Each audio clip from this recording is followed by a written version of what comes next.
Halo semuanya, kembali lagi dengan saya Michael Daniswara Adi Surya, salah satu mahasiswa program studi Ilmu Kelautan, Fakultas Perikanan dan Ilmu Kelautan Universitas Diponegoro.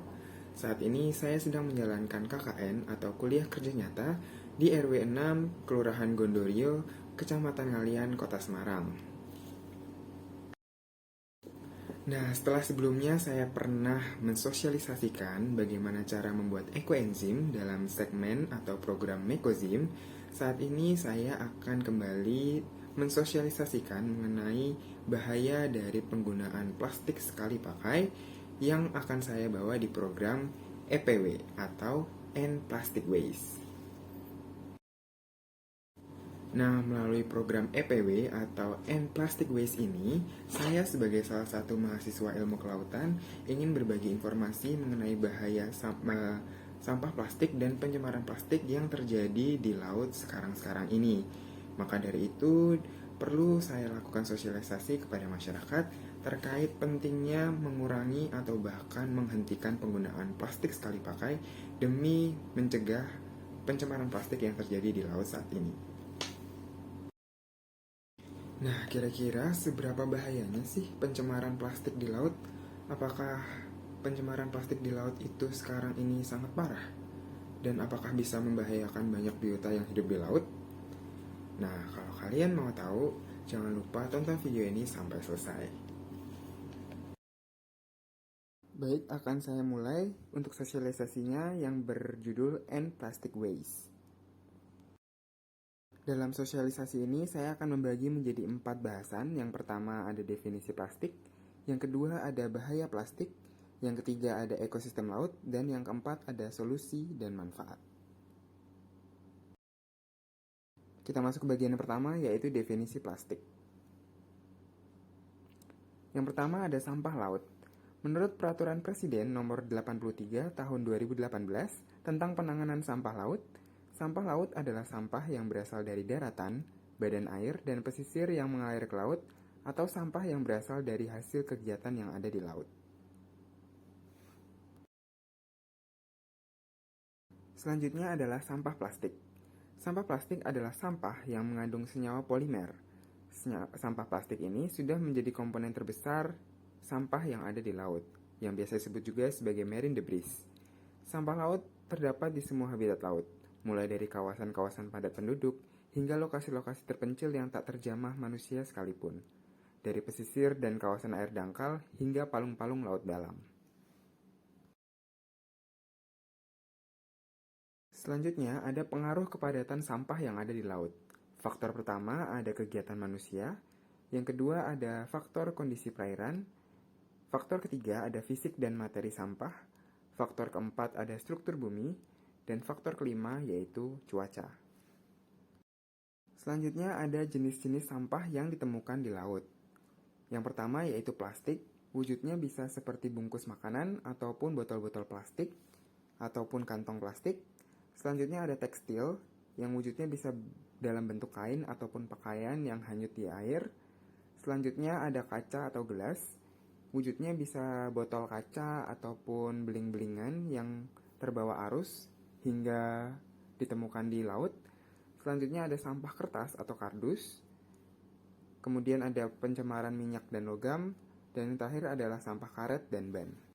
Selanjutnya di bagian kedua ada bahaya plastik. Sebelum masuk ke bahaya plastik, akan saya coba jelaskan terlebih dahulu, yaitu ukuran sampah laut yang bisa ditemukan di laut.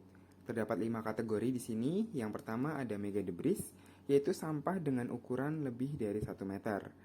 Kemudian yang kedua ada makro debris, yaitu sampah dengan ukuran berkisar 2,5 cm sampai 1 meter.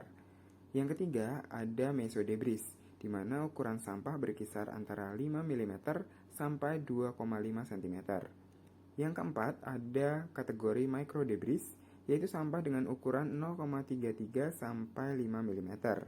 Dan yang terakhir merupakan kategori paling kecil, yaitu nanodebris, yaitu berukuran lebih kecil dari 0,33 mm.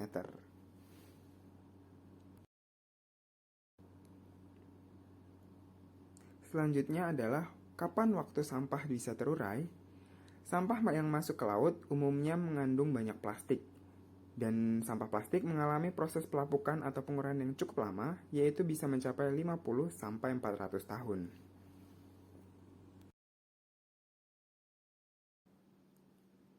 Selanjutnya ada bahaya sampah plastik bagi lingkungan secara umum. Yang pertama, berbahaya bagi kelangsungan hidup rantai makanan. Yang kedua, dapat mencemari air dan tanah. Yang ketiga, tanah menjadi tidak subur. Yang keempat, dapat menyebabkan pemanasan global atau global warming. Dan yang kelima, dapat menyebabkan polusi di udara. Bagian ketiga, ada ekosistem laut. Dampak sampah plastik bagi ekosistem laut. Plastik dan turunan lain dari limbah plastik yang terdapat di laut berbahaya untuk satwa liar dan perikanan. Organisme perairan dapat terancam akibat terbelit, sesak napas, maupun termakan. Jaring ikan yang terbuat dari bahan plastik kadang dibiarkan atau hilang begitu saja di laut oleh nelayan. Jaring ini dapat dikenal pula sebagai sebutan hantu jala dan sangat membahayakan bagi lumba-lumba, penyu, hiu, dugong, burung laut, kepiting, dan makhluk hidup atau biota laut lainnya. Plastik yang membelit atau membatasi gerakan biota menyebabkan luka dan infeksi pada biota dan dapat menghalangi hewan jika perlu kembali ke permukaan untuk bernafas. Di bagian keempat ada solusi dan manfaat. Solusi dan manfaat dari pengelolaan sampah plastik. Yang pertama ada reuse. Limbah plastik digunakan kembali sesuai dengan fungsi semulanya atau dengan fungsi lain yang berbeda. Contohnya, botol air mineral yang dapat digunakan kembali atau dimanfaatkan sebagai eco-brick.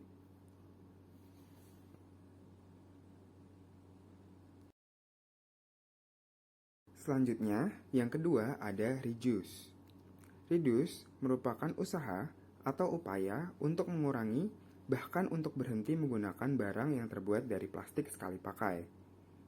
Karena plastik sekali pakai dapat berpotensi terjadinya penumpukan limbah plastik di laut.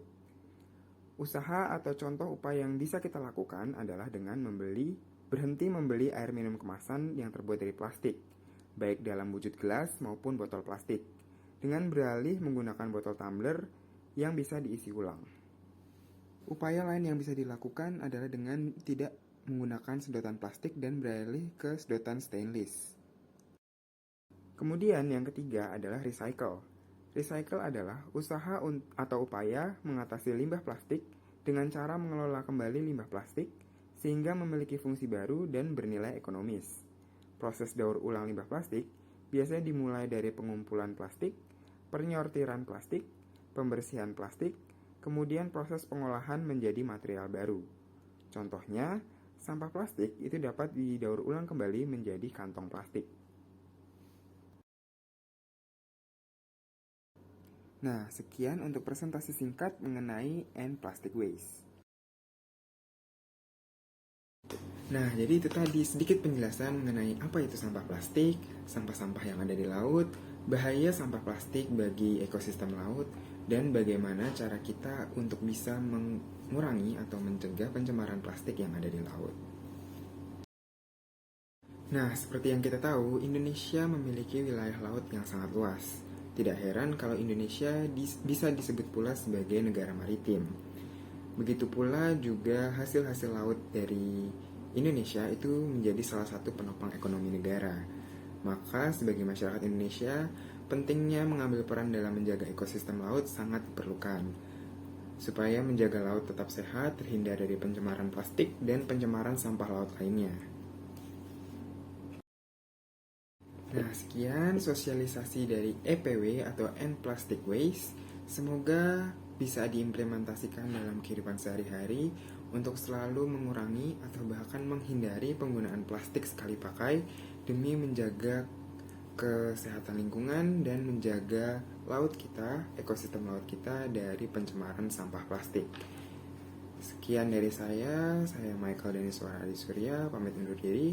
Terima kasih sudah menyaksikan video sosialisasi ini.